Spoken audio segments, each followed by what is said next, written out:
Мы приветствуем вас от имени организаторов фестиваля «Почему в агронауке?». Мы продолжаем наш фестиваль, который открылся 8 февраля в стенах исторического парка. Также к этой теме у нас открыта выставка «Коротко о Коротове». Работает она бесплатно. Сегодня мы вас после лекций, после квиза приглашаем организованными группами на экскурсии.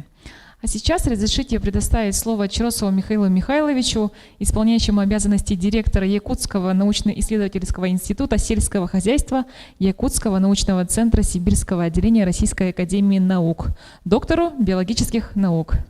Главный организатор, застрельщик этого мероприятия. Да. Уважаемые участники, здесь я в курсе ИЕН и АГАТУ, которые выбрали своей специальностью, связанные с охотой. И у вас будет не только показ, вот очень кратенько, но и самое главное, будут специалисты, которые как раз расскажут по вопросу охоты. Но причем здесь вроде Институт сельского хозяйства и охрана природы и так далее. Ну, могу сказать, что мы вот сделали 2 станции, как сохранить природу Якутии и древняя охота в каменном веке. Да? Почему Георгий Павлович имеет отношение к охоте? Это первый в истории профессиональный специалист с высшим образованием, который получил квалификацию охотовед и в области клеточного звероводства. То есть это специалист в области сельского хозяйства. В дальнейшем он стал заниматься тем, что в Якутии в то время не было ондатры, а на самом деле это американский зверек, его так называется, интродуцировали, ввели в культуру, и она расселилась в лесных условиях. Сейчас на нее как бы охота гораздо меньше, потому что не такой спрос на мех ондатры, это уже не так модно, как в 60-е и 70-е годы, но в довоенное время, военные и послевоенные как раз этими работами занимались, и активно участвовал в нем именно Георгий Павлович, как инспектор и в дальнейшем начальник управления охотничьего хозяйства.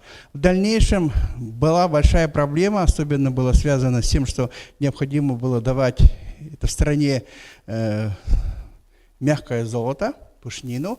Это восстановление соболя. В XIX веке, в XVIII веке очень активно соболь выбивался по Якутии, и был период, когда практически якутского соболя нет. И было восстановление с помощью баргузинского соболя. То есть эта работа проводилась учеными, но в практике помогали и организационные вопросы решало управление, которое уже в то время возглавлял Коротов. Поэтому он имеет отношение к восстановлению соболя. Такая же работа была и по песцу. То есть вот эти даже хотя бы 3 названные виды животных, они уже создали целую отрасль. У нас есть кадровые охотники, которые сейчас занимаются, но охота уже не как в XIX веке, она очень строго регламентируется. И самое основное, что в дальнейшем вот из этой всей большой работы вышло понимание, что у нас в Якутии должна быть создана система особо охраняемых природных территорий, где животные отдыхают, где они размножаются, и в дальнейшем их можно использовать. То есть есть понятие, такой принцип: охраняя, используешь, используешь, охраняя. Поэтому создано было в дальнейшем целое министерство, сначала комитет, который занимался охраной природы. И сегодня у нас в научной станции вам расскажут, что же такое Красная книга, какая система УПТ у нас имеется в республике и какие правила охоты существуют. Понимаешь, очень важно, потому что сейчас происходит антропогенная нагрузка очень сильная. Ну, такое явление, как браконьерство, наверное, вам известно. Иногда люди шутят, что якуты – это прирожденные браконьеры, но в реальности это не так. Надо все использовать, и настоящие природопользователи, которые живут в республике на постоянной основе, они никогда не будут браконьерами, понимая, что они могут рубить сук, на котором они сидят. Ну вот немножко расскажу историю, раз это исторический парк, то в XVIII веке уже был экспедиция Витаса Беринга и был академический отряд, который занимался в том числе учетом многих вопросов. В частности, Степан Петрович Крашенинников, это ректор, 7-й ректор Санкт-Петербургского университета, он сделал поход от Витима, поселка, в сторону, по Витиму реке в Иркутскую область и делал перепись. И самое основное, он делал много зарисовок, и в дальнейшем в его книге «Описание земли Камчатки» целая глава есть по витимскому промыслу. То есть уже тогда якутский промысел был регламентирован, и были целые технологии, там, посмотрите эту книжку, она есть в современном варианте, прямо там одежда полностью, как охотники были одеты. И в дальнейшем очень много есть описаний, в частности, Витас Беринг описывал большое количество поголовья скота, коров, то есть уже в 17 веке, в 18 веке и в начале население Якутии достаточно нормально уже могло это снабжать, и очень много отрядов экспедиций, которые в дальнейшем изучали весь север, восток, освоили Камчатку, считай, потом и добрались до Аляски, они питались якутской пищей. В принципе, якутские чиновники смогли обеспечить фактически продовольствием большинство отрядов Витаса Беринга. Для интереса, самая крупная экспедиция в истории человечества – это экспедиция под руководством Витаса Беринга. Больше 2000 людей, 1/6 бюджета Российской империи уходила сюда. Ну и задача была очень простая, но тайная. Петр I захотел узнать, где же у него его империя заканчивается. Плюс попутно Тихой Сапой они захватили, освоили, а в то время освоил, описал, нарисовал карту, сделал, все, земля его. Представь себе, Витас Беринг и Петр I бы не сделали эту экспедицию. Вот эта часть была бы уже совершенно не Российской империей. Российская империя была бы совершенно другой. Поэтому вот такой интересный аспект есть. Ну и маленькая вещь, вот примерно потенциальное место, где Витас Беринг жил. Это в этом месте, где-то вот напротив кинотеатра «Лена», где сейчас школа номер 1 переехала, бывший коммунальный, и вот Холбас, магазинчик, вот здесь был большой дом купца Борисова, скорее всего, он там и был. Ну вот такой интересный вариант. Ну и это подпись Витаса Беринга. Смотрите, как очень вычурно и красиво расписывается Витас Беринг. Ну и чуть-чуть я пробегу по роли советской власти, которая понимала, что сельское хозяйство первично, культура вторична. В 26 году Максим Кирович Амосов, который имеет отношение к институту, который он фактически создал, он его назвал ветеринарно-бактериологический, распоряжение вот имеется, к университету Якутскому и Северо-Восточному федеральному Максим Кирович Амосов имеет отношение такое идеолого-политическое. Он его не создавал, не открывал, ни одного документа не было. А вот здесь реально подписаны. Ну и Георгий Павлович в 1956 году стал первым доктором сельхознаук и много внес вклада и его самую большую научную результат – это изучение якутского скота. Он особый, потому что фактически эндемичные виды пород по России, их не так уж много.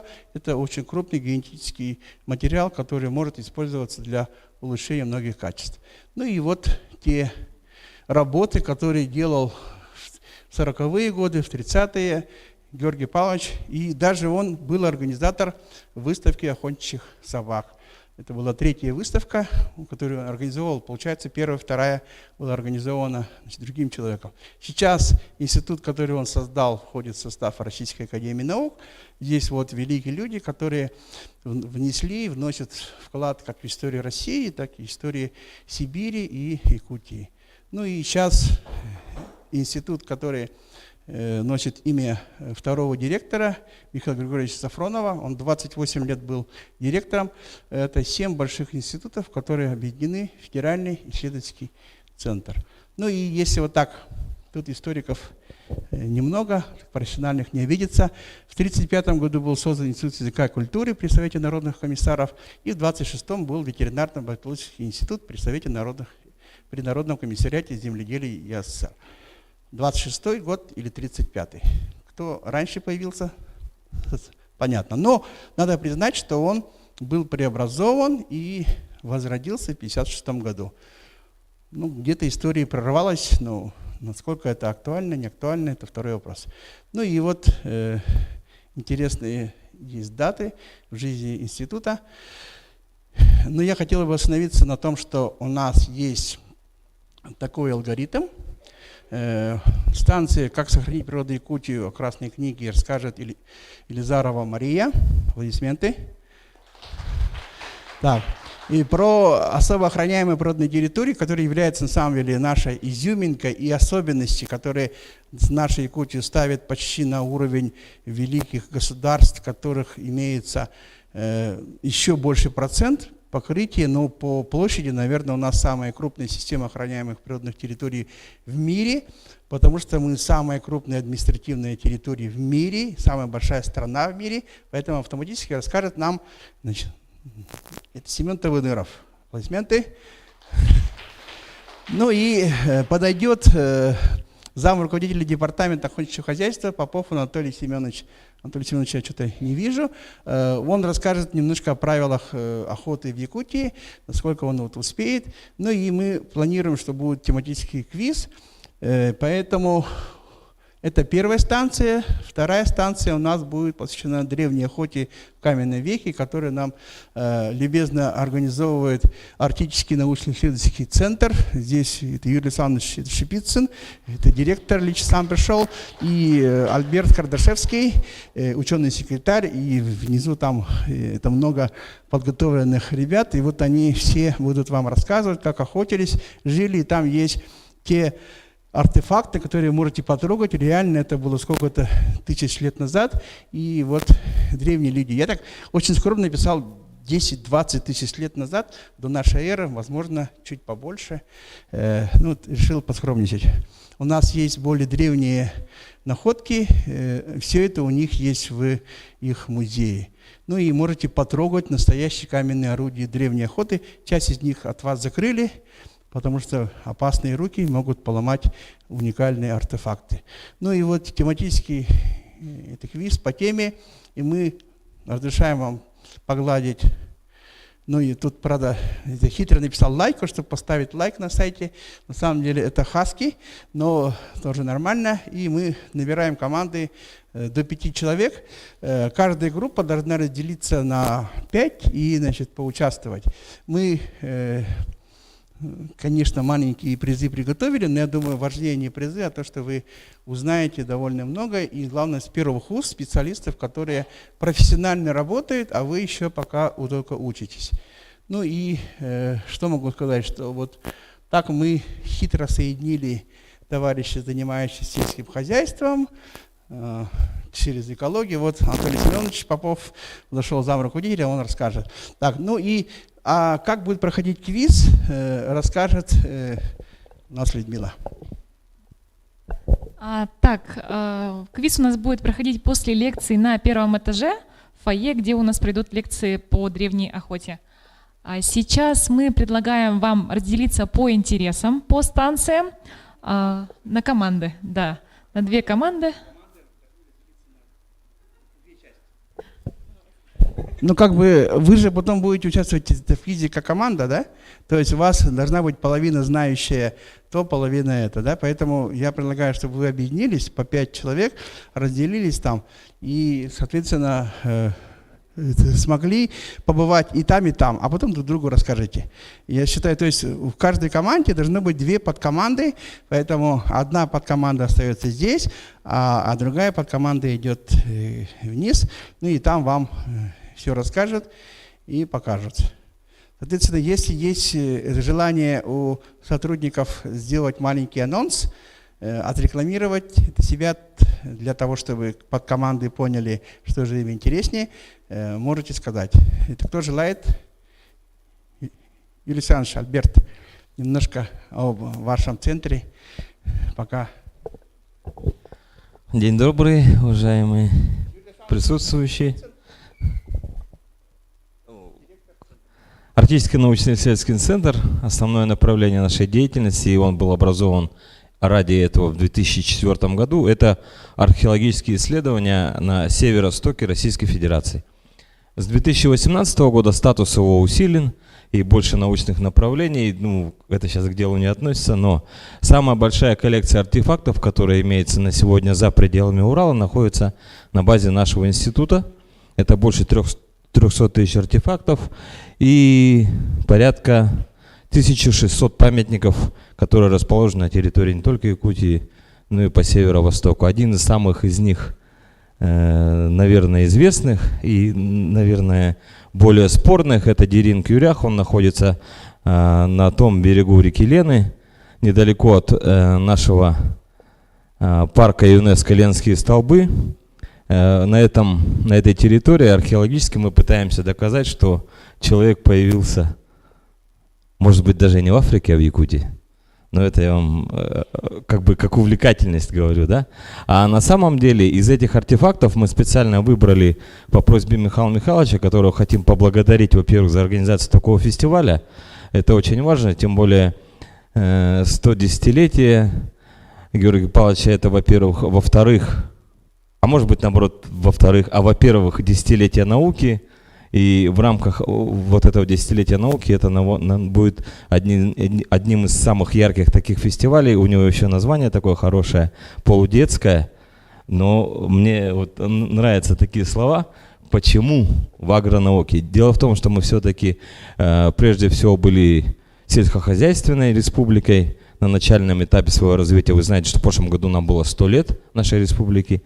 А сейчас мы переходим в промышленный цикл, но, как оказалось, в рамках тех событий, которые сейчас происходят, безопасность с точки зрения питания, с точки зрения именно безопасность жизнедеятельности во многом обеспечивается тем, чтобы мы могли обеспечивать себя продуктами. Наверное, сильно это широко, но тем не менее охота, рыбалка на территории республики, на территории, где мы сейчас с вами живем, она была изначально развита.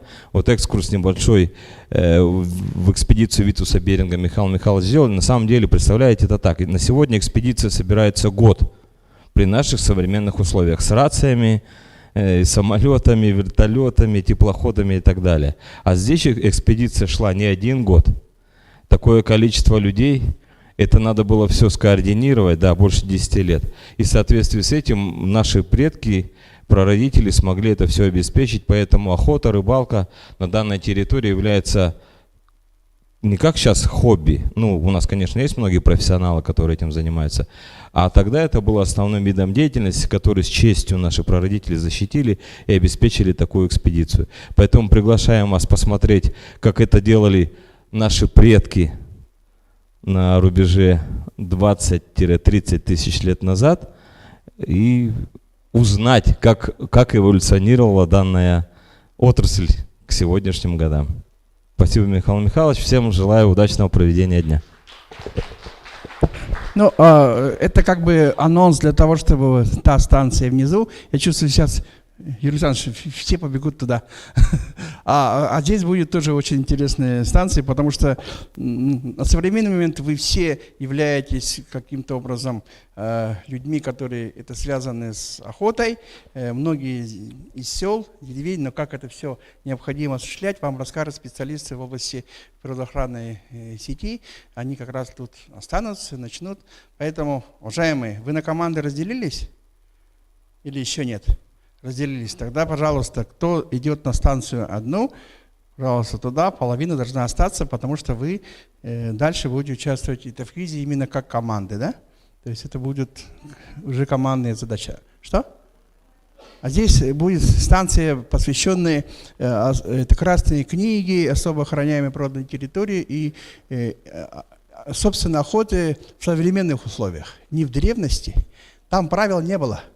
А тут правила уже появились, и они довольно сложные, жесткие, и есть такое понятие: незнание не освобождает от ответственности.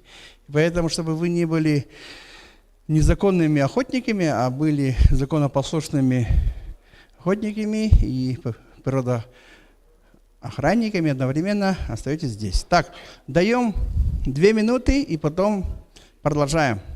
Хорошо? Все, тут уже люди прямо играют УЕФА, там, кто туда, кто сюда. Так, а квиз потом будет проходить на первом этаже, это фойе, там около археологических установок. Так, знаете, там уже были, да, внизу на первом этаже. Спасибо большое. Так, ты начинаешь, да? У вас презентация есть уже? Все нормально. Так, видите, уже вас сразу же предупреждает, перед тем, как стрелять, надо понять, в кого и в кого нельзя. И когда можно, когда нельзя. Так, вот эта штука работает. Туда попробуй. Так, это осталось в большей части? Или вы настолько ленивы, что не можете оторваться от удобных кресел? Делитесь, да? Так, команды. Но призы не очень страшные, денег не будет, но память останется. Так, определились? На команды разделились? Вы когда будете делать на квиз, у вас будет там именно разделы. И если вдруг вы сейчас не образовали команды, то вам будет потом сложновато отвечать. Да, как хотите. Да, как хотите. Ага. Так, ну все, остались те, которые должны на этой станции остаться, да? Эта станция у нас имеет номер 1, потому что на самом деле вы узнали, что в истории нашей Якутии была масса ситуаций, по которым мы просто выбивали все, что мы могли использовать, и даже вплоть до того, что было исчезновение. Ну, первая в истории фиксация млекопитающих, которая исчезла, тоже было во время экспедиции Витуса Беринга. Знаете, наверное, это Стеллерова корова. Это то млекопитающее, которое было выбито, и в истории остались только зарисовки, только чучела и больше ни одного живого организма. То есть вот настолько люди мы ужасны и можем доводить своих, можно считать, соседей по планете до состояния исчезновения. Все, передаю микрофон. Добрый день, уважаемые участники. Мы бы хотели рассказать вам немного о Красной книге Якутии и о наших проектах Дирекции биологических ресурсов, которые мы ведем по охране краснокнижных животных. Ну, во-первых, Красная книга – это официальный документ, который содержит свод сведений об редких видах растений и животных и о необходимых мерах по их охране и восстановлению. Изъятие из мест обитания редких видов растений и животных строго запрещено и несет за собой ответственность по статье 8.35 Кодекса об административных правонарушениях Российской Федерации. Это именно за уничтожение редких видов растений и животных, занесенных в Красную книгу Российской Федерации. Красная книга Якутии издавалась с периодичностью в 13-17 лет. Первая Красная книга была издана в 1987 году, но сейчас уже действует третье издание Красных книг. Это первый том, редкие и находящиеся под угрозой исчезновения виды растений и грибов, и второй том, редкие и находящиеся под угрозой исчезновения виды животных. Успех предыдущих изданий подтверждает тот факт, что некоторые виды были выведены из третьего издания Красной книги в связи с восстановлением их численности. Например, это мать и мачеха и еще более 50 видов других растений. То есть вот численность математики обыкновенная была восстановлена под воздействием мер охраны, в том числе под охраной на особо охраняемых природных территориях. И в связи с этим сейчас уже в третьем издании Красной книги математики нет. Из животных это, например, малый лебедь, канадский журавль или популяция колымы, киты и горбуши. Также эти виды были выведены из Красной книги в связи с восстановлением численности. Киту в 2000-х годах интродуцировали работники нашей дирекции.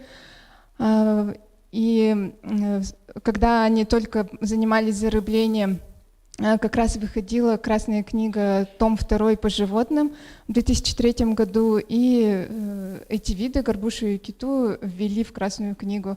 И этот эксперимент, интродукция прошла успешно, и уже в 2019 году эти виды были выведены. И наоборот, также бывает, выводят виды из списка редких, именно какого-то субъекта Российской Федерации по причине не восстановления, а наоборот исчезновения. Это вот, например, степной хорь и речной бобр.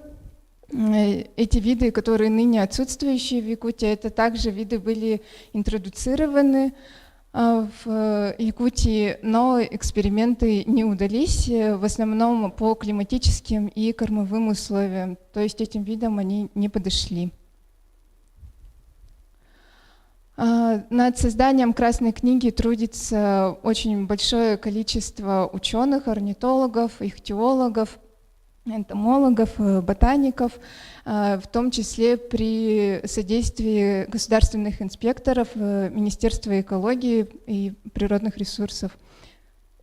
И в третье издание первого тома вошло 266 видов сосудистых растений, 21 вид мхов, 17 печеночников, 1 водоросль, 21 видов лишайников и 11 грибов. Во второй том вошло 134 вида животных, в том числе, можете посмотреть на слайде. В Красной книге приводятся сведения о распространении, биологии, экологии, численности, лимитирующих факторах и необходимых мерах охраны. Каждый видовой очерк сопровождается картой ареала и изображением животного или растения. Все виды растений разделяются на 5 категорий редкости. Первая категория – это нулевая, это вероятно исчезнувшие. Туда входят 2 вида, которые представлены на данном слайде. Это виды, которые ранее были известны на территории Якутии, но в последние 50 лет они не встречались, но их возможности на территории Якутии нельзя исключить. Первая категория – это находящиеся под угрозой исчезновения. Это виды, которые настолько уменьшились, что в ближайшее время они могут полностью исчезнуть. Сюда входит 7 видов. Вторая категория – сокращающиеся в численности. Это виды, которые без мер охраны могут в ближайшее время попасть уже в первую категорию. И они также делятся на подкатегории 2А. Это виды, которые исчезают под воздействием климатических каких-то условий или исчезновения места обитания, а 2Б – это виды, которые исчезают под воздействием действий человека. Например, лилия пенсильванская, ее просто люди срывают. Третья категория – это редкие, самые распространенные. Это виды с естественной малой численностью, встречающиеся на ограниченной территории и для выживания которых необходимо принятие действенных мер охраны. Четвертая категория – это неопределенные по статусу. Это виды, которые, возможно, могли бы быть включены в 4 предыдущие категории, но достаточно информации по ним нет. Животные также разделяются по категориям. Тут уже 7 категорий. Ну, также нулевая категория — это вероятно исчезнувшие. Туда входит только один вид — жужелицы решетчатые. Первая категория, находящаяся под угрозой исчезновения, самый популярный представитель — это стерх. Но это крайне редкий локальный вид. Вторая категория, находящаяся под угрозой исчезновения, которые также могут в короткие сроки стать уже под угрозу полного исчезновения. Наиболее популярный представитель — это белый медведь. И третья категория, сокращающаяся в численности. Четвертая — также неопределенные по статусу. Например, амурский свиристель. Это не тот свиристель, который у нас в Центральной Якутии, а именно в Нирингринском районе обитающий. В отличие от растений, у животных выделяют еще пятую категорию. Это восстанавливаемые или восстанавливающиеся. Это, например, вот те же самые интродуцированные виды: овцебык, лесной бизон. И шестая, последняя категория — это редкие с нерегулярным пребыванием. Это виды, которые не постоянно обитают на территории Якутии, а только залетами или заходами. И мы немного хотели бы еще рассказать вот про красные книги, про редкие виды, которые внесены в Красную книгу Якутии, по которым занимается непосредственно наша дирекция. Первое — это лесной бизон. Это вид, который в древности обитал уже на территории Якутии, но по данным ученым был истреблен человеком, а также под изменением климатических условий 2000 лет назад. Но сейчас дирекция занимается работой по восстановлению этого вида на территории Якутии. И сейчас именно дикие стада этого животного обитают только на территории нашей республики. Этот проект по реакклиматизации лесных бизонов был начат в 2006 году, когда по соглашению с правительством Канады было завезено 30 молодых бизонов годовалых в специальных 3 контейнерах, которые были на безвозмездной основе подарены парком Элк-Айленд Канады. И в последующие года, в 2011, 2013 и 2020, было завезено еще 90 особей бизонов. Так как внесение новых особей положительно отражается на генофонде популяции. Для содержания животных было построено 2 питомника: Усть-Ботома в Хангаласском Улусе на территории Ленских столбов, Тымпынай в Горном Улусе, и вот в 2020 году был создан еще 3-й питомник в Сунтарском Улусе, Тумара. Питомники все имеют систему вольеров, там содержится маточное поголовье бизонов. Все животные хорошо приспособились, адаптировались к нашим условиям, и это позволило уже начать следующий этап проекта по реакклиматизации, то есть экспериментальный выпуск животных в дикую природу. Эти работы начались с 2017 года. Тогда из питомника Тымпынай на территории природного парка Синяя была выпущена первая экспериментальная партия в количестве 30 бизонов на волю. Также применялись спутниковые ошейники для отслеживания перемещения этих бизонов. И результаты показали были положительные результаты этого выпуска, и в последующем уже также выпускались бизоны, и сейчас свободно живущая популяция, то есть дикая популяция, составляет уже около 115 голов. Ну и еще одной из задач является не только восстановление этого вида и расширение биоразнообразия Якутии, но еще и экологический туризм. На базе питомника Усть-Ботома в Хангаласском улусе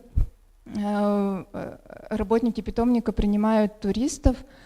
В распоряжении есть гостевые дома, гиды, специалисты, и также можно еще увидеть, покормить изюбри, которые также содержатся в вольере.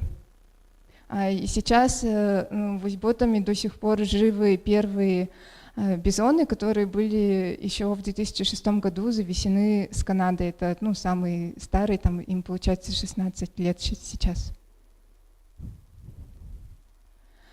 Второй вид овцы-быки – это тоже интродуцированный вид. Это единственный представитель вида овцы-быков. Коренные популяции сейчас живут только в Северной Америке, в Гренландии. Но в России они начали расселяться еще в каких-то 80-х или 70-х годах, но в Якутии мероприятия начались в 1996 году. С того года было проведено 11 отловов с Таймыра, острова Большой Бегичев и с Ямала. И сейчас уже по оценочным данным численность овцебыков достигла свыше 6550 голов, но это только расчетная численность, поскольку достаточно сложно проводить мониторинг численности этих животных. И они сейчас уже сами расселились и обитают на всей арктической территории, Анварском, Булунском, Алайковском, Усть-Янском и Нижнеколымском районах. Здесь показан график численности, как он рос с 2017 года. Белый медведь – это также вид, который занесен не только в Красную книгу Якутии, но еще и России и в Красный список Международного союза охраны природы. Это самый крупный по величине сухопутный хищник планеты. Длина тела самца достигает до 280 сантиметров, вес до 800 килограмм, но самки чуть мельче и легче. Белые медведи живут также в Арктике у нас, и все места обитания этих животных являются особо охраняемыми природными территориями.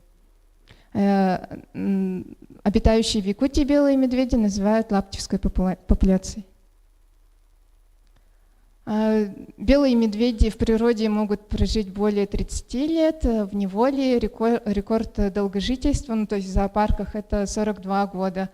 В Санкт-Петербурге жила медведица до 33 лет и подарила жизнь 16 медвежатам, в том числе медведю Ломоносову, который живет у нас в зоопарке Артадайду, вместе с медведицей Колыманой, которой в этом году исполнится 11 лет. Этого медвежонка нашли, спасли инспектор нашей дирекции Слепцов Руслан. Он участник проекта «Медвежий патруль». Колыману нашли медвежонком одиноким, и после долгих поисков мамы медвежонка, которые не увенчались успехом, было принято решение изъять этого медвежонка, но поскольку, как мы уже говорили про Красную книгу, что изъятие строго запрещено из мест обитания природных, то было срочно получено разрешение Росприроднадзора Российской Федерации, и Колыману уже на законных основаниях отправили в зоопарк Артадайду. И вот этот проект «Медвежий патруль», он начался еще в 2006 году в Чукотке. Тогда это было только на добровольных началах, когда группа волонтеров собиралась и патрулировала осенью, весной прибрежные села и предупреждали людей о выходе медведей и приближении к населенным пунктам. Но потом уже приобрело финансирование, ВВФ стала курировать этот проект, и в 2008 году Республика Саха-Якутия также присоединилась к проекту «Медвежий патруль», и сейчас они ежегодно проводят мониторинг численности и состояния белых медведей. И последний вид, о котором хотелось бы рассказать, это стерх или белый журавль. Самая, наверное, популярная птица в Якутии. Эту птицу довольно легко отличить от других видов, потому что это крупный журавль высотой до 140 сантиметров, весом около 7 килограмм. Но издалека или на пролете можно спутать с другими крупными белыми птицами, аистом, например, и их стерхов именно отличает мощный красный клюв, красные ноги и голая передняя часть головы. А также там на рисунке можете видеть слева это след стерха, там видно только 3 пальца больших, широких, которые могут удерживать огромное тело на болотистой местности, а слева это след аиста, кажется, там уже видно вот этот вот 4-й палец, у стерхов он маленький. Птенцы появляются в мае, обычно, вот интересно, что стерхи, они как люди, они составляют пару на всю жизнь, и у них есть, они всегда возвращаются с зимовки вот в места их обитания. У нас Валаиховский район всегда на одни и те же места гнездования, то есть у них есть прям дом, и они выводят обычно по 2 яйца, но выживает 1 птенец. Он сначала такого рыжего цвета, который маскируется под прошлогоднюю траву, и через 3 месяца он уже достигает размеров взрослой птицы, но остается рыжего цвета. Рыжий цвет проходит только к 2 годам, то есть уже когда он на следующий год зимовки возвращается. И также у него с возрастом меняется цвет глаз с голубого на желтый, и то есть он с родителями практически до 2 лет. Белый журавль имеет 2 популяции. Западносибирская – это обская, а наша восточносибирская. Западносибирская популяция практически исчезла. Очень плачевная ситуация. Там, может, когда-то видели, в 2010-х где-то годах были везде картины, где Путин на дельтаплане летит, и за ним косяк стерхов. Это они им показывали новым выведенным, как в инкубаторах стерхам, показывали путь до их зимовки в Индии. Он уже не в Индии, а в Иран, кажется, летал, как предводитель этого косяка. А восточно-сибирская популяция была спасена мерами охраны в том числе, потому что в Валаиховском районе действует особо охраняемая природная территория Кытылык. Сейчас уже это национальный парк федерального значения. Тут показана карта их миграционного пути. Наши стерхи зимуют в Китае на озере Паянка. Это самое крупное пресноводное озеро в Китае. И вот благодаря природоохранным усилиям численность стерхов в настоящее время достигла свыше 5500 особей, хотя по данным учетом зимовок еще в 90-х годах она составляла 1800 особей. И немного про экопросветительскую работу. В 2022 году дирекцией совместно с Международным фондом охраны стерхов, журавлей, был создан первый комикс о жизненном пути стерха и об угрозах, которые подвергаются эти птицы. Вы можете ознакомиться с этим комиксом, а также с электронным видом Красной книги на сайте Дирекции биологических ресурсов и особо охраняемых природных территорий. На этом все. Спасибо за внимание.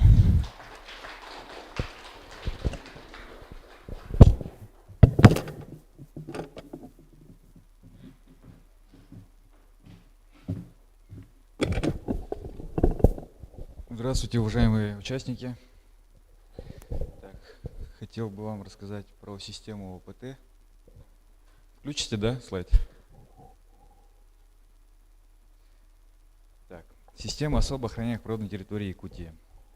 ОПТ – это вообще участки земли, водной поверхности и воздушного пространства над ними, где располагаются природные комплексы и объекты, которые имеют особое природоохранное, научное, культурное, эстетическое, рекреационное и оздоровительное значение, которые изъяты решениями органов государственной власти полностью или частично из хозяйственного использования и для которых установлен режим особой охраны.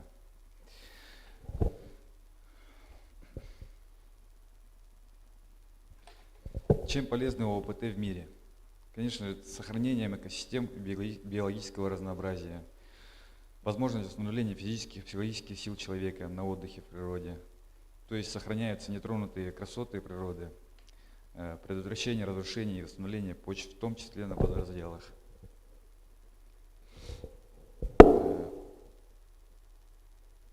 Пространство ОПТ, нетронутые хозяйственным освоением, гарантия чистого воздуха и обеспечение населенных пунктов чистой водой, обеспечение круговорота питательных веществ в природе благодаря экосистемам, расположенным на первозданных пространствах ОПТ. Нетронутые хозяйственным освоением ОПТ позволяют сохранять экосистемы, которые регулируют климат на Земле. С целью сохранения и восстановления природных экосистем, ландшафтного и биологического разнообразия в республике создана обширная система ОПТ. В настоящее время под ОПТ федерального, регионального и муниципального уровней отведено 37,7% общей площади Якутии, что составляет более 1 миллиона 160 тысяч квадратных километров. Примечательно, что данному показателю республика занимает лидирующее место в стране и, наверное, во всем мире. В Якутии в целом образовано 235 ООПТ различных категорий и уровней. Так созданы 7 ООПТ федерального значения, 130 ООПТ регионального значения и 98 ООПТ муниципального уровня. Площадь ООПТ регионального уровня занимает 49,9% от общей площади ООПТ, муниципального уровня 41,7% и федерального уровня 8,7%. Для чего создается ООПТ в Якутии? Для сохранения биологического и ландшафтного разнообразия. Богатство Якутии в его биологическом и ландшафтном разнообразии. В Якутии обитает около 310 видов птиц, 75 млекопитающих, около 100 видов рыб, 4500 насекомых, также около 2000 видов высших сосудистых растений, 752 видов мха, более 3000 таксонов, водорослей и 452 вида грибов. Территория Якутии представлена 4 географическими зонами: арктические пустыни, тундровые лесотундры и тайга.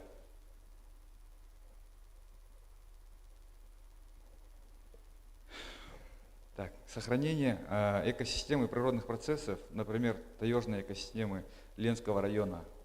Там созданы ООПТ регионального значения, где ограничена промышленная деятельность. Это особенно важно, учитывая интенсивное промышленное освоение юго-западной части Якутии. Поддержание экологического баланса, например, в Якутии около 800 тысяч озер, куда каждую весну пролетают гнездиться перелетные птицы из других частей света. Каждую весну в Якутии гнездится более 30 миллионов птиц. большая часть из которых живет на озерах и болотах. Для сохранности таких водно-болотных угодий массового обитания птиц создаются ООПТ. Сохранение природно-культурного наследия, например, уникальные древние письменницы, культурное наследие охраняется на ООПТ в различных частях Якутии. Сохранение традиционных форм хозяйственной деятельности населения, например, сохранение сенокосных угодий, пастбищ, охотничьих ресурсов на ООПТ, в том числе в зонах традиционного природопользования, от возрастающего промышленного освоения.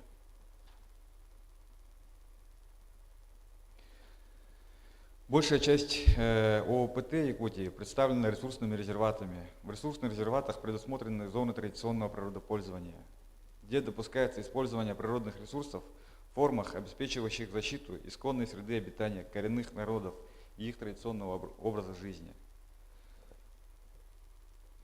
История развития системы ООПТ в Якутии насчитывает более 50 лет. Первые ООПТ в Якутии – это ресурсные резерваты Харайлавский, расположенный в горном районе, и Джерано, расположенный в Хангаласском районе. Были созданы в 1969 году. Численность и площади ООПТ долгое время продолжали оставаться невысокими. Так, в 1985-1986 годах площадь созданных в Якутии государственных заповедников едва достигала 2,8% от общей площади республики и не могла в достаточной мере служить альтернативой техногенным ландшафтам, возникающим при хозяйственном освоении территории республики и интенсивном развитии горнодобывающей промышленности. Знаковым событием в деле развития заповедного дела Якутии стал указ президента о мерах по развитию системы ООПТ, вышедший в 1994 году в целях сохранения и резервирования не менее 20% своей площади для будущих поколений. С того момента заповедное дело Якутии получило мощную государственную поддержку и начало усиленно развиваться. В марте 1996 года на годичном собрании работников охраны природы первый президент Якутии Михаил Ефимович Николаев обнародовал государственную экологическую политику Республики Саха на переходный период, где основным разделом вошло создание и развитие системы ООПТ на территории республики. Затем была утверждена схема создания сети охраняемых резервных территорий до 2000 года. Другим указом президент республики объявил национальным достоянием 26 озер Якутии, имеющих особенную эстетическую, научную, социально-экономическую ценность. В феврале 1995 года был создан первый в республике природный парк Ленские столбы. В 1996-м природный парк Синяя в горном районе. И в последующие годы природный парк Момский, Колыма, Усть-Вилюйский и Живые алмазы Якутии. Задача реализации государственной экологической политики, организация системы особо охраняемых природных территорий, сохранение биологического разнообразия была возложена на созданное в 1994 году Министерство охраны природы Республики Саха-Якутия. Современные угрозы для ООПТ – это отрицательное воздействие может оказать промышленное освоение земель, в том числе геологоразведочные работы, которые, к сожалению, не запрещены на ООПТ, являются причиной многих вредных факторов для здоровья экосистем. Загрязнение водоемов,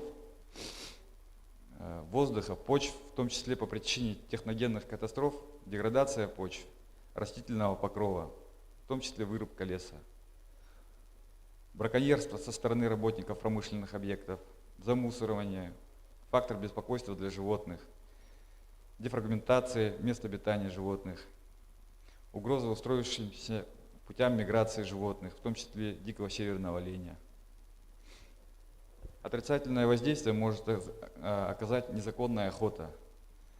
Незаконная охота, если это деяние совершено с применением крупного ущерба, с применением механического транспортного средства или воздушного судна, взрывчатых веществ, газов и иных способов массового уничтожения птиц и зверей в заповеднике или заказнике, либо в зоне экологического бедствия или в зоне чрезвычайной экологической ситуации, наказывается штрафом в размере до 200 тысяч рублей, исправительными работами на срок до 2 лет, либо арестом на срок до 6 месяцев.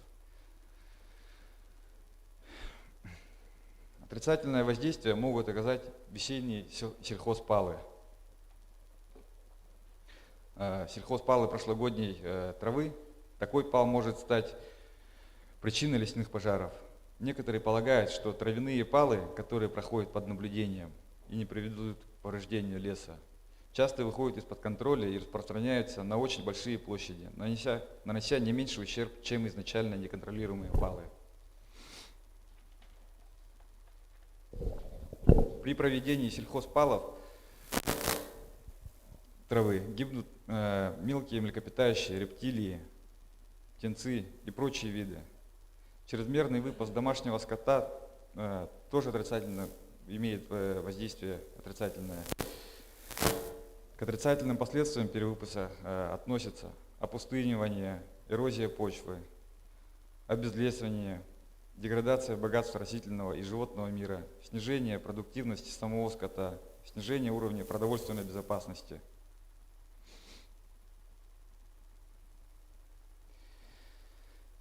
Отрицательное воздействие может оказать и распашка земель. Распашка земель вносит изменения в структуру водного баланса и тем самым влияет на сток, главным образом в результате изменений водно-физических свойств почв, влияет на состояние примерзания почв зимой. Распашка – это эрозия, сопровождаемая потерей гумуса, фосфора, микроэлементов, усложнением структуры почвенного покрова и его уплотнения. На сегодняшний день существенно расширение полномочий госинспекторов по составлению протоколов об административных правонарушениях. Госинспектора дирекции получили право составлять протокола по 36 статьям КоАП Российской Федерации.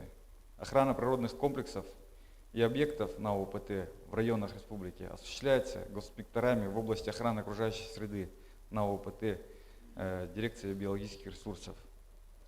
Деятельность наших госинспекторов направлена на сохранение и восстановление, рациональное использование и воспроизводство природных ресурсов в границах ОПТ, предотвращение негативного воздействия хозяйственной деятельности на природные объекты. Основными мероприятиями включают в себя фенологические наблюдения, организацию и проведение биотехнических мероприятий, ведение мониторинга численности животных, охрану ОПТ от пожаров, экологическое просвещение населения, а также надзорная деятельность по соблюдению природоохранного законодательства. В среднем за год госинспекторами проводится 1000 рейдов, фиксируется более 500 нарушений. Количество посетителей ОПТ регионального значения ежегодно растет. Всем желающим посетить ОПТ, конечно же, необходимо получить сперва в дирекции биологических ресурсов разрешение на посещение этого ОПТ, после чего уже выезжать. Без разрешения на посещение ОПТ это является нарушением режима какого-нибудь, данного ОПТ, что влечет за собой наложение административного штрафа в размере от 3 до 4 тысяч рублей. Так, экологическое просвещение на ОПТ направлено на работу с населением, в том числе с подрастающим поколением. Целью является донесение информации о природе родного края, редких и ценных видах, заповедных территориях, мерах государственной защиты, а также приобщение к бережному отношению к ней. Участие госинспекторов в организации экскурсий, экспедиций, детских и экологических лагерей, полевых практик, студентов, разъяснительных бесед и прочее.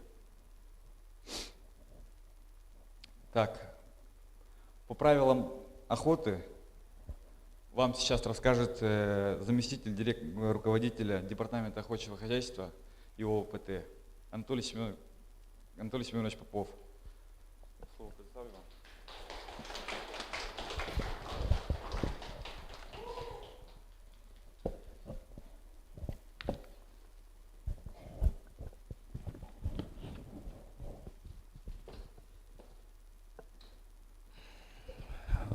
Добрый день, уважаемые участники данного мероприятия. У меня сначала будет общий ознакомление вообще вот состоянием охотничьего хозяйства, что это такое вообще и как его понимать. Правила охоты, давайте, если есть у кого вопросы, буду отвечать на эти вопросы, да, по правилам, потому что просто так зачитывать правила охоты, это скучно и это, наверное, да. Ну, общее это скажу, что для чего нужны правила охоты. Так, ну, как вы знаете, охота, да, вот, для нашей республики, для населения нашей республики занимает достаточно очень важное значение как объект рекреации и как основа существования, особенно для наших северных районов, для коренных малочисленных народов севера. Ну, не только северных, а для отдаленных, да? Так, где работает-то здесь? Куда надо это наводить? Ага. Наоборот. Сюда вот так. Ага.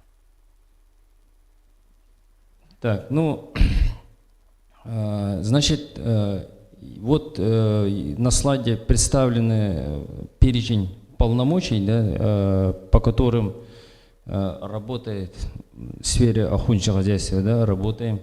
И вот это полномочия, они переданы, у нас как бы являются переданы федеральные полномочия, которые осуществляются на территории Республики Саха-Якутия. Охотничьи ресурсы – это как бы федеральная собственность, да, и, соответственно, нам, республике, передали эти полномочия. Эти переданные полномочия с 2016 года осуществляет Министерство экологии, природопользования и лесного хозяйства республики. Это значит, ну, общая вот, да, организация и осуществление мероприятий по сохранению охотничьих ресурсов и среды их обитания, установление лимитов добычи охотничьих ресурсов. Но для чего лимиты устанавливаются, наверное, догадываетесь. Это для того, чтобы у нас не полностью как бы охота, да, а разрешается на определенное количество, чтобы не подорвать их воспроизводственный потенциал. Регулирование численности охотничьих ресурсов. Но в основном у нас сейчас регулирование ведется на крупных хищников. Определение видов разрешенной охоты и сроков охоты. Ну, то есть охота должна осуществляться по определенным срокам, чтобы дать возможность животным воспроизводиться, ну, отелиться. И так, введение государственного охотхозяйственного реестра. Это значит, существует реестр, где вносятся все статистические данные, все компоненты по охотничьему хозяйству. Да? Осуществление государственного мониторинга охотничьих ресурсов среды их обитания. Это значит мониторинг, это значит учет. Первое, это самое главное, это учет численности охотничьих ресурсов. Для чего учет делаем? Это для того, чтобы определить численность, которую можно изымать потом без ущерба для популяции. Да? Следующее.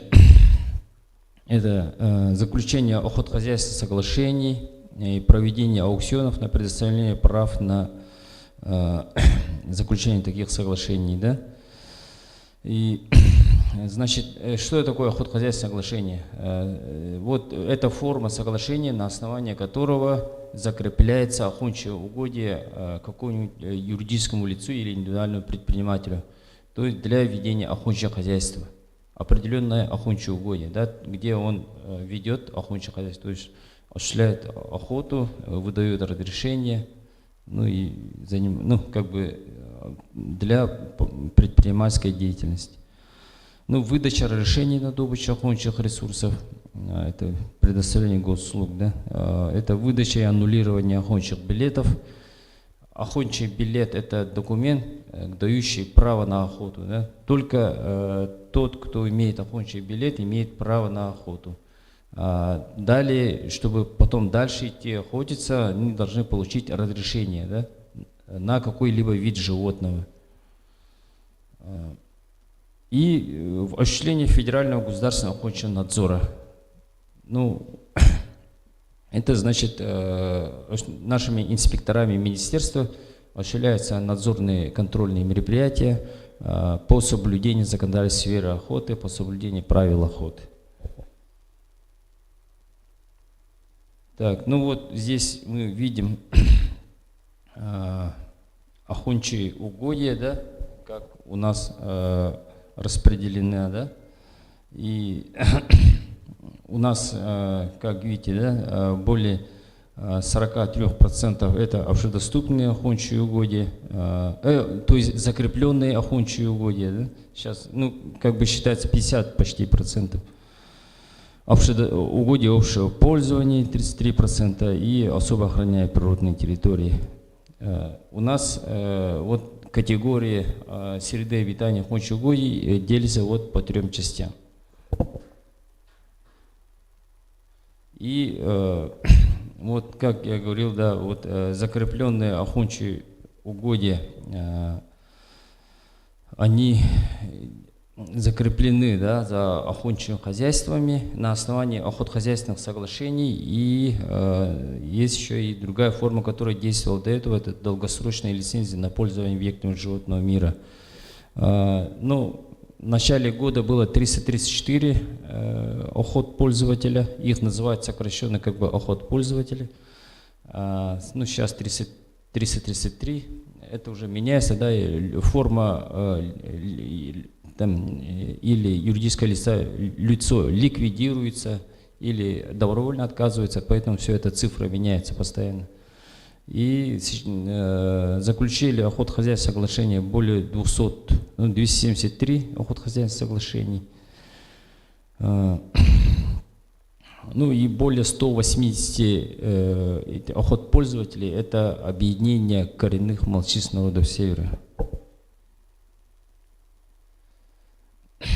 Ну, это схема. Министерством проведена работа, да, ну, с 2010 года это началось, да, еще с органа, который работал тогда полномочия, это департамент охотничьего хозяйства республики. И вот эта вот работа, да, свыше 10 лет проведена работа. В этом году у нас эти работы завершены. Мы утверждаем схему размещения, использования и охраны охотничьих угодий Республики Саха-Якутия.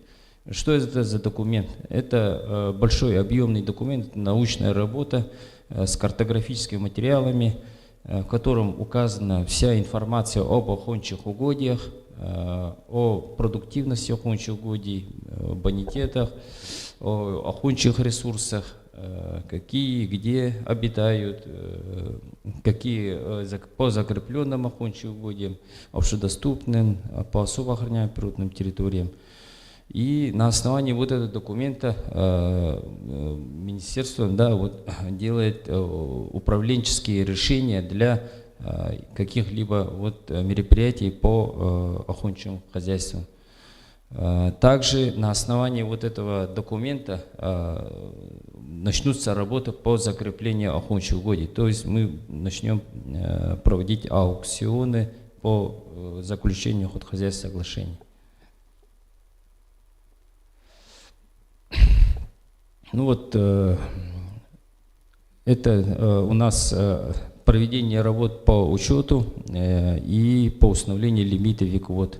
Ну, как я говорил, да, ежегодно на основании учетных работ определяется численность животных ежегодно, да, и сейчас вот в данный момент у нас проводятся эти работы до конца марта, и в апреле, да, в мае мы устанавливаем, ну, делаем проект лимитов на основании этих работ, потом летом утверждается, и осенью мы на основании этих утвержденных лимитов распределяем разрешения. Какие животные у нас лимитируем, относятся, да? Это все дикие копытные, бурый медведь, соболь и рысь. Вот только эти виды являются лимитируемыми, да? А остальные виды, такая как водоплавающая дичь, боровая дичь, пушные, да, они не являются лимитируемыми, а на них охота ведется на основании нормативов. Да? Так, и как вы видите, да, у нас лимиты по сравнению, вот, например, да, сезон 2016-2017 и вот последний сезон, они увеличены, да, увеличиваются.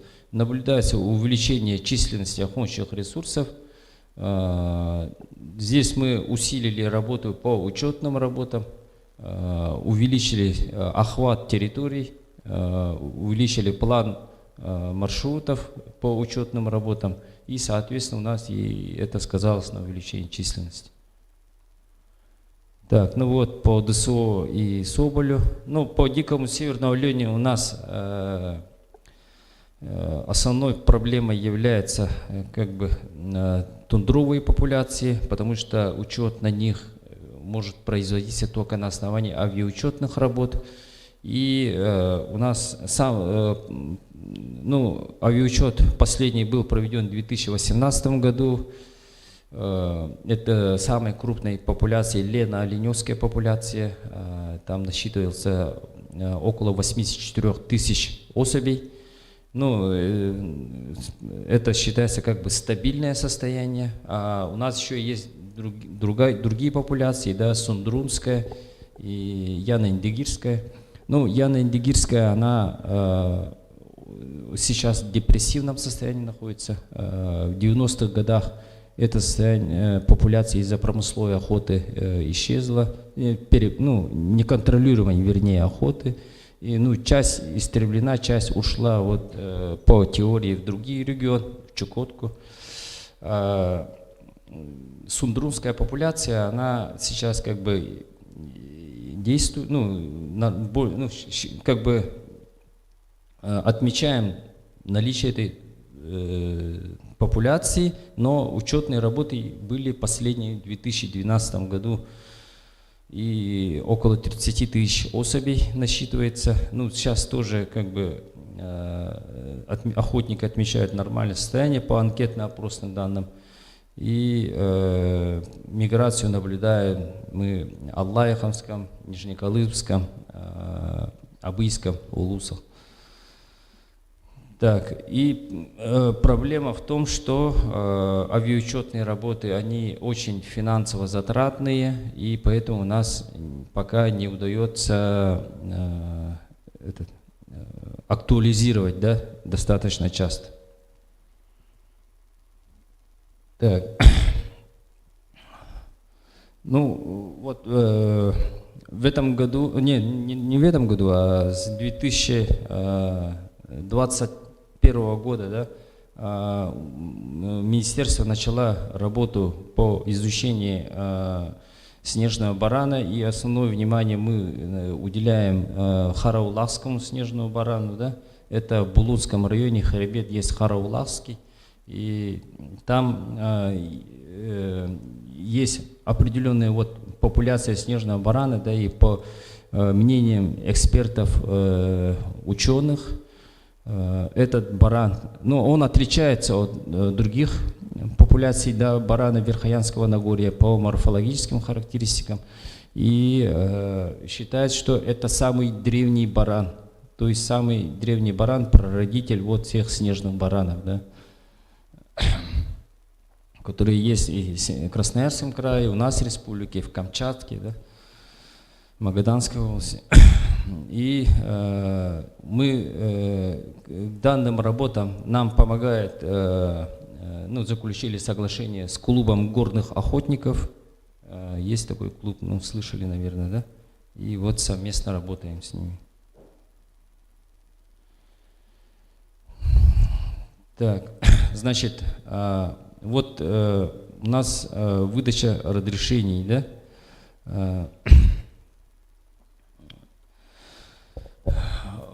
Министерство выдает разрешение на общедоступные охотничьи угодья. А на закрепленных охотничьих угодьях выдают охотничьи хозяйства, да? А на особо охраняемых природных территориях выдают разрешение дирекции биологических ресурсов. И у нас всегда очень остро стояла проблема по выдаче разрешений на лимитируемые виды охотничьих ресурсов. Да? Ну тут видите, да, общее, да, сколько у нас выдается разрешений. В 2016 году вот 38 тысяч, да, в этом 2022 году свыше 60-80 тысяч разрешений. И ну, это говорит о том, что сознательность охотников растет, уже охотники уже, ну, стараются получить разрешение. Как я говорил, да, у нас проблема стояла по лимитируемым видам охотничьих ресурсов, стояла, ну, до того доходило, что вот осенью охотники штурмом брали наши здания, да, такие очереди были, месячные очереди, даже там в журналах писали амбарные книги, писали список, перекличку делали, там ночами дежурили, чтобы получить это заветное разрешение, да. И чтобы исключить этот бардак, да, это неудобство для охотников, и очень много конфликтных ситуаций было, создавались параллельные очереди, да, чуть ли мы перед началом выдачи разрешений к нам приходил ОМОН для охраны, да, чтобы не было там никаких этих хулиганских там проблемных ситуаций. И вот наше министерство совместно с депутатами Госсобрания Ил-Тумен и Министерством инноваций, да, разработали вот механизм, да, законопроект, который был принят в 2020 году, и там распределение проводится по 3 механизмам, по 3 частям. Вот 35% распределяется на основании по жеребьевке, да, по жеребьевке с использованием генератора случайных чисел. Здесь используется портал госуслуг республики, и участвовать может любой охотник, да, с любого района, с любого города, там без разницы. И 35% направляется в муниципальные районы, где комиссия муниципальных районов или проводит жеребьевку, или если там достаточно этих, то распределяется в очередном порядке, достаточно квоты. И 30% это распределяется во внеочередном порядке лицам, которые приняли участие в мероприятиях по охране и сохранению охотничьих ресурсов. Это значит и регулирование крупных хищников, численности, да, проведение биотехнических мероприятий, подкормка, учетные работы. И вот людям, которые отработали, даем во внеочередном порядке, ну, льготное разрешение. Вот видите, с какой объем работ сделано вот за 2 года. Ну, вот у нас это уже 2-й год практикуется, в этом году 3-й год получается, да? И каждый год увеличивается, сколько объем они сделали для того, чтобы мероприятия по воспроизводству охотничьих ресурсов.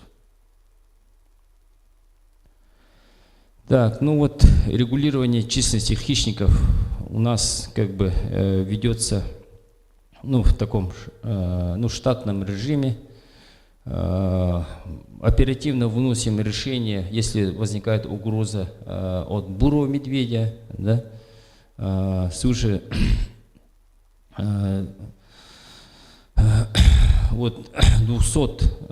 свыше 200 решений выносим на регулирование численности бурого медведя.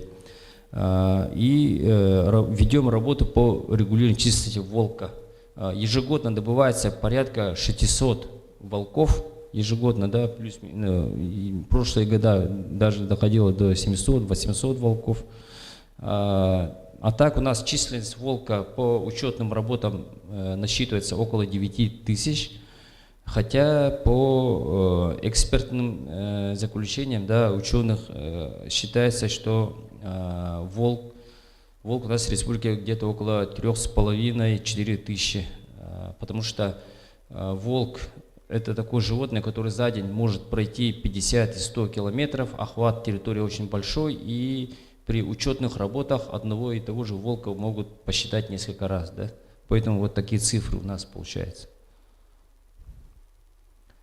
Так, вот, ну, это осуществление федерального государственного охотничьего надзора, да?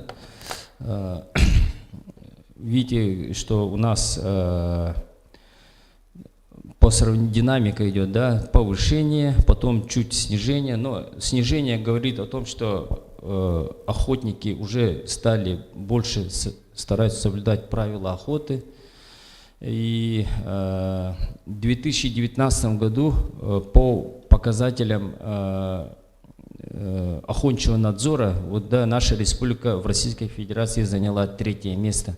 Ну, это такой хороший показатель по надзорной деятельности, можно сказать.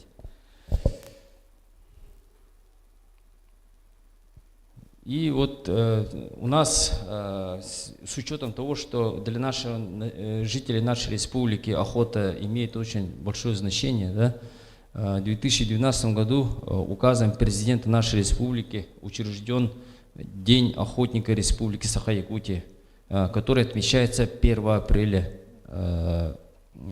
Ой, не 1 апреля, извиняюсь, первую субботу апреля. Каждый год первую субботу апреля. И в ходе вот этих, ну, в рамках вот этого Дня охотника проводится ряд мероприятий, да. Ну вот тут видите, это у нас это соревнования охотников, да, одно из зрелищных таких соревнований охотников Баянай, различные конкурсы, выставки, фотоконкурсы, да, миг удачи, там, о животных, конкурс Булчут Цехене, охотничьи байки, есть конкурс духовых манков, да, который по заманиванию уток. И у нас в рамках Дня охотника проводятся семинары, круглые столы там, и так далее. Ну, в общем, достаточно широко отмечаем этот праздник, чтобы развивать культуру и этики охоты, да, приобщение населения. Ну, так, ну вот это то, что вот по законопроектам, да. Ну, это для вас, наверное, не очень интересно. Это мы установили, ну, то есть не мы, а законом установлено, да, депутатами установлено объем общедоступных охотничьих угодий не должно быть меньше 30% в каждом районе. И этот объем устанавливается решением депутатов района. То есть это было сделано с тем, чтобы у нас уже намечалось проведение аукционов по закреплению охотугодий, да, и чтобы защитить интересы вот местных охотников, охотников-любителей, был принят данный закон и уже устанавливаются общедоступные угодья. У нас сейчас, получается, аукционы мы будем проводить только вот в северных районах. Так, ну это вот тоже для коренных малочисленных народов севера была снижена ставка за заключение охотхозяйственных соглашений. Ну, это для вас не очень интересно, наверное, да? Так, ну вот свыше 50 миллионов рублей, да, поступило от нашей деятельности, да, от деятельности охотничьего хозяйства в бюджет государства, да, Российской Федерации. Ну, вот у нас сейчас основные проблемы это то, что, ну, финансовые проблемы, да, на проведение авиаучетных работ, на регулирование численности крупных хищников и неурегулированность статьи реализации, статьи 19. Ну, статья 19 федерального закона об охоте, да, есть такая статья, согласно которого любой, ну сейчас, как можно сказать, любой, да, а тогда считалось, что представителям коренных малочисленных народов Севера и приравненных к ним лиц осуществляют охоту свободно, без каких-либо разрешений, да? Ну, то есть ограничений как бы никаких для них не имеется. Для осуществления традиционной хозяйственной деятельности, да, для традиционной жизнедеятельности это считалось, но сейчас, ну, для того, чтобы заняться, ну, получить эти права, надо получить отметку в охотничьем билете, да, о том, что ты пользуешься такими правами. А для того, чтобы получить отметку, нужно было представить перечень документов. Этих документов не было вот больше 10 лет, они не были установлены, поэтому мы не ставили отметки. А сейчас уже этот перечень документов утвержден приказом Минприроды России.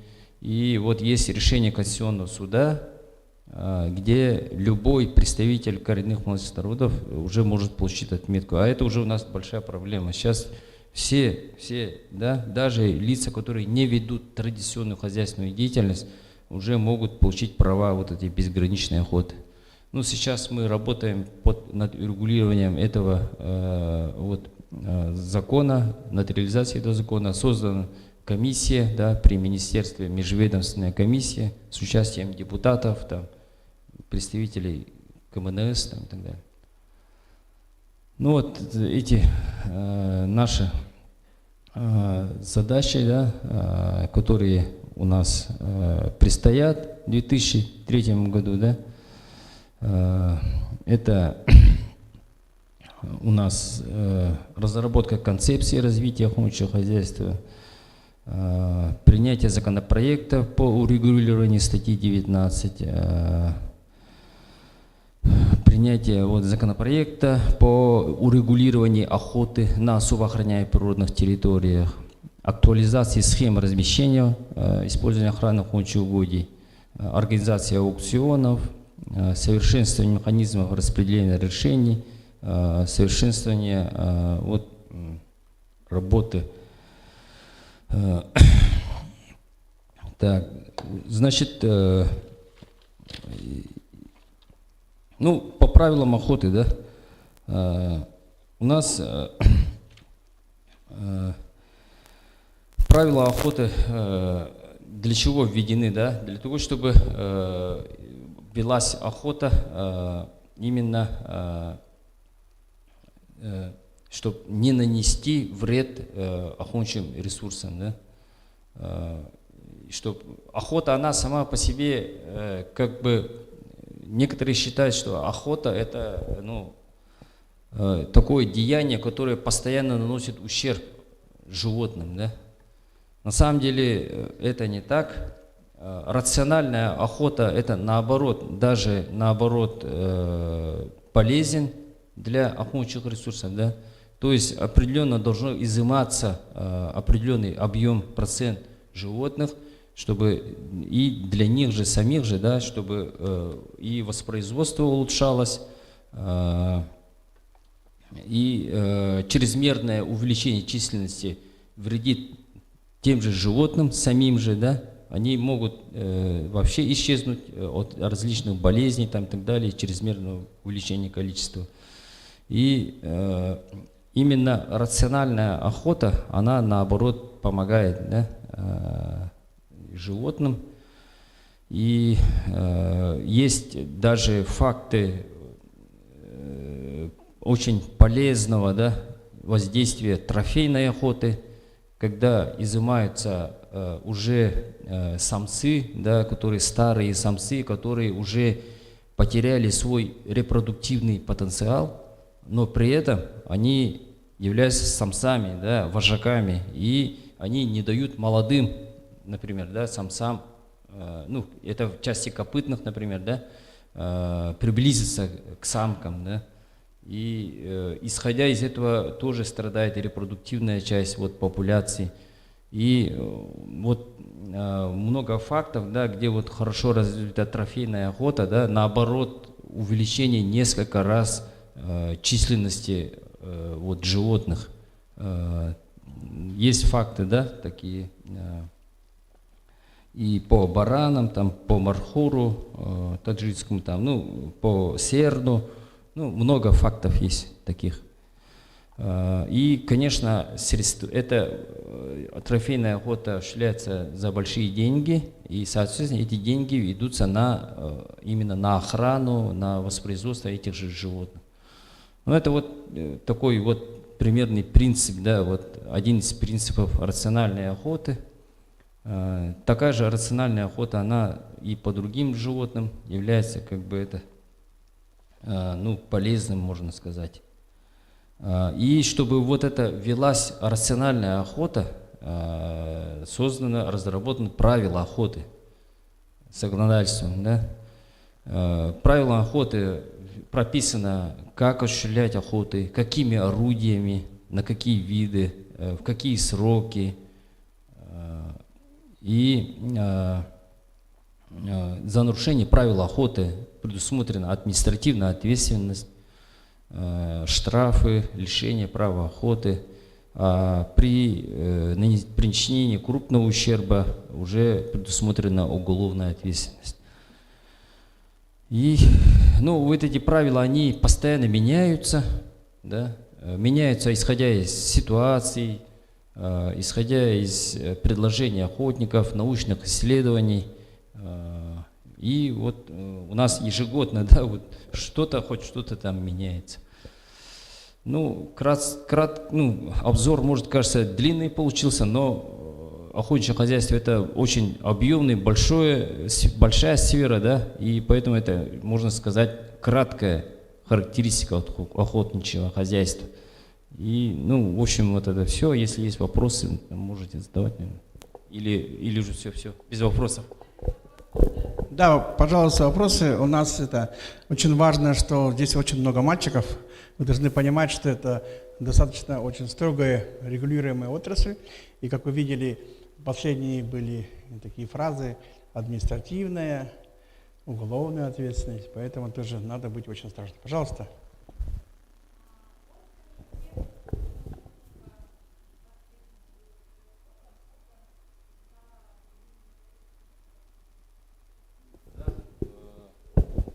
Оргкомитет вот буквально вот в пятницу, да, уже утвержден, да, вот как бы вчера, получается, да, вчера утвержден оргкомитет распоряжением председателя правительства.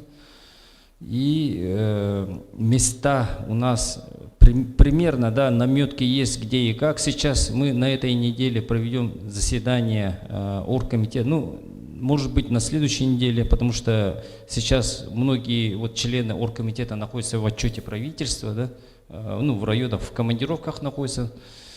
И как можно в ближайшие сроки проведем заседание, там определим уже конкретно, какие программы. Да. А так, в общем, то, что уже намечено, я скажу, что соревнования охотников Баянай республиканские соревнования будут в Намском районе.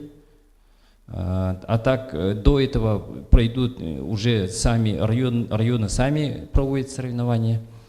Также в конце, ну, 1 апреля же, да, получается, первая суббота, там же и будет соревнование по духовым манкам. Выставки собак, к сожалению, не будет в этом году, потому что, ну, наверное, слышали, это возникли очаги вспышки болезни бруцеллез собак, поэтому запрещено там. Выставки собак не будет. Будет конкурс «Булчут Сехене». То, что говорит, выставки, трофейная выставка, да, экспозиции, вот, трофеев, к сожалению, мы уже 3-й год не можем провести. Ну, тут сначала была эта пандемия, потом отсутствие финансирования. Ну, в общем, ряд причин все время отодвигало. Ну, надеемся в следующем году подготовиться и провести очень хорошую выставку по трофеям. Так.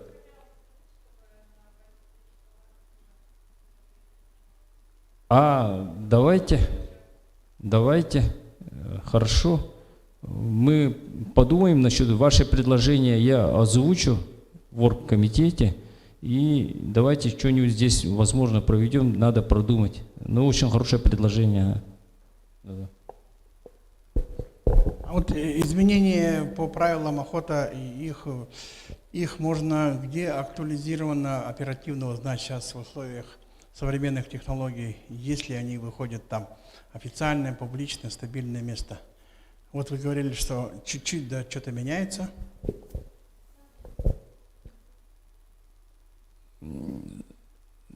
Михаил Михайлович, изменения мы всегда, да, вносим на сайте, в соцсетях, везде мы публикуем, какие изменения будут. И у нас сейчас намечаются изменения по срокам весенней охоты. Сейчас очень много изменений будет по срокам весенней охоты.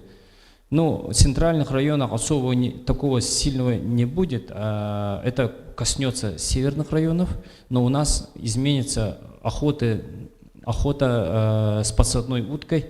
Мы должны его установить единый срок на всей республике. Исходя из этого, нам надо продумать наиболее оптимальный, который подойдет и для северных районов, и для центральных и южных районов. И установлено, что с подсадной уткой на селезне уток охота будет осуществляться только 2 охотника, не более 2 охотников, с одной уткой подсадной. Ну, для чего нужна подсадная утка, знаете, наверное, да? Это, ну, обычно бывает самка кряквы, в основном кряковые бывают. Они своими вот этими кряканьем зазывают селезней уток, и где, ну, охотник добывает их. Евгений Сергеевич, кажется, вы руку поднимали, да? Ага.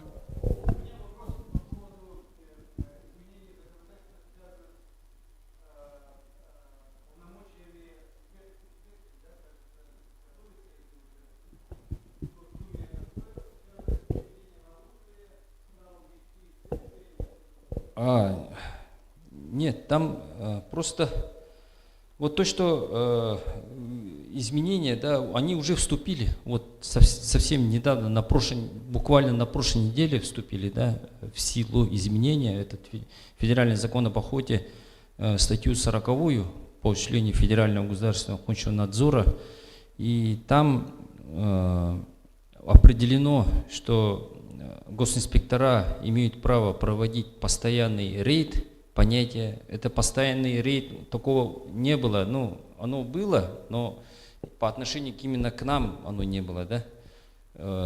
Вот закон, который по надзорной деятельности, общий 248 закон, он все изменил, который вступил, если я не ошибаюсь, в 2021 или 2021 году, да? Который все изменил, вот смысл вот этого надзорной деятельности.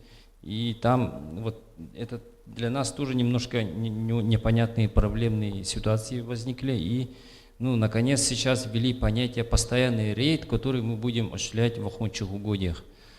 В каком ракурсах, именно детали вот этого постоянного рейда, они еще не утверждены. Они должны быть утверждены в положении об осуществлении федерального государственного охотничьего надзора. Федеральное, да, это постановление правительства. Она сейчас на стадии утверждения, ну, проходит согласование, да, скоро утвердят.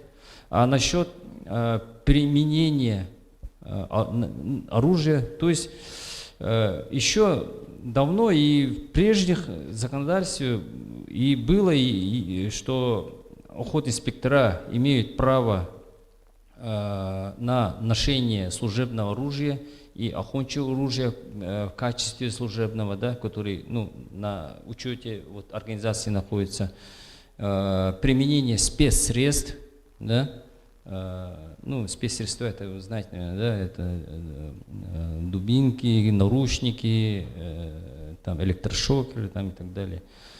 И это все было, но оно было в подзаконных актах. В самом законе она была, как бы, общими словами было написано, да, в 40-й статье. все было отсылалось на подзаконные акты, там, как применять это оружие, какие, ну, что можем иметь там и так далее.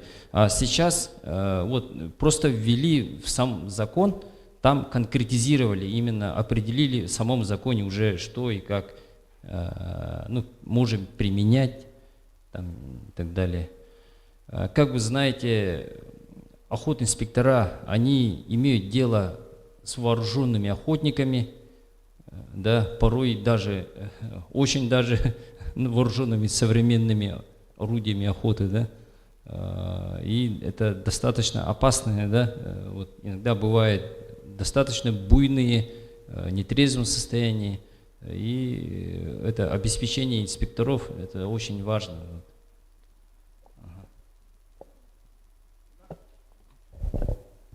Так, ну вы уже поняли, что это профессия не для таких пугливых, поэтому в этом плане тоже очень важно. Сейчас предлагаем спуститься, поблагодарим Анатолия Семеновича за профессиональный рассказ. Это зам руководителя департамента республиканского масштаба, и он вам рассказал все, что нужно.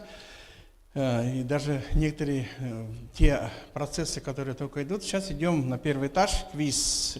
Людмила, пожалуйста. Команды будут по 5 человек. Спускаемся все вниз. Там вас встретит Айсан Габышев и объяснит правила.